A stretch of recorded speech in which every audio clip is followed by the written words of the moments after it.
Hey everyone, welcome back to Corporate Decoder. Today we're cracking open a report from Goldman Sachs Trust, and let me tell you, with the kind of market swings we've been seeing, knowing where your money is going is more important than ever. So stick around. This report is a semi-annual look at several Goldman Sachs funds, so let's see what they've been up to. If this sounds interesting by now, make sure you're subscribed. We also have a Discord community linked in the description below. This report covers Goldman Sachs Trust performance from November 1, 2024 to April 30, 2025. It includes financial figures and highlights for several funds, with one example being the Goldman Sachs Emerging Markets Equity Insights Fund across different share classes. Let's dive into where the Emerging Markets Equity Insights Fund put its money. A big chunk, almost 27%, went into financials. Things like banks and investment companies. Then over 21% was allocated to information technology, or including software and computer services. Consumer discretionary, which focuses on non-essential consumer products and services like entertainment and automotive, got around 11%. The similar percentage, about 10.5%, was invested in communication services.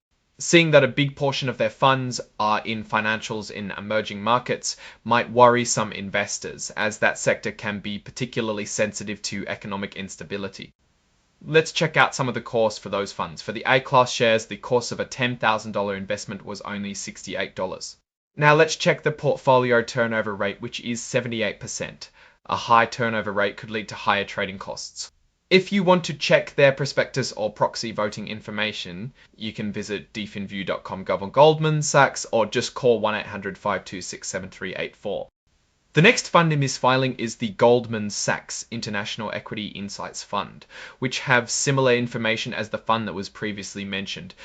Based on a hypothetical $10,000 investment, for the A-class shares, the investment costs $61 and the portfolio turnover rate is 75%. For additional information about the fund, you can visit dfinview.com, Goldman Sachs, or call 1-800-526-7384. Remember, we have a Discord down below in the description to talk with real smart people as well. The last fund example in this filing is with the Goldman Sachs International Small Cap Insights.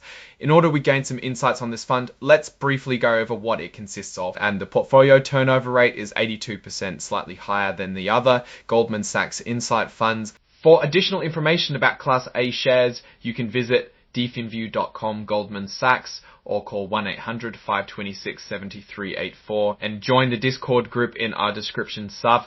Let's get to what I think about all this stuff. So diving into this Goldman Sachs Trust report, here's the deal. These funds are spreading their bets across various sectors. The Emerging Markets Fund leans heavily into financials and tech, which could be beneficial as those markets mature, but it also brings significant risk.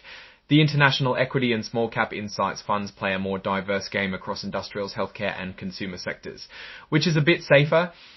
A potential weakness I see is with their portfolio turnover rates. While having high portfolio turnover, roughly 75% and upwards, might mean that they are being active in the market. It also suggests that they aren't too sure on what to bet on just yet, so they sell their assets off too quickly. The heavy hand of those high rates can potentially translate to more money wasted and lower profitability. Let's say the 78% portfolio turnover rate on the emerging markets. It means that for every $1,000 someone puts in, GS is selling $780 worth of existing assets.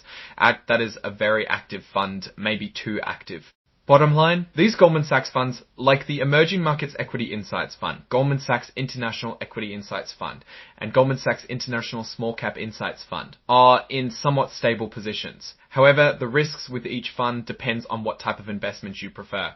Remember to invest wisely, and if you feel scared, ask a professional to help. We are done for today's corporate decoding. Make sure you guys leave a comment with what you guys thought of this insight, as well as whether you agree or disagree. Thanks for watching and see you next time. And don't forget to join the Discord channel too, link in the description. 620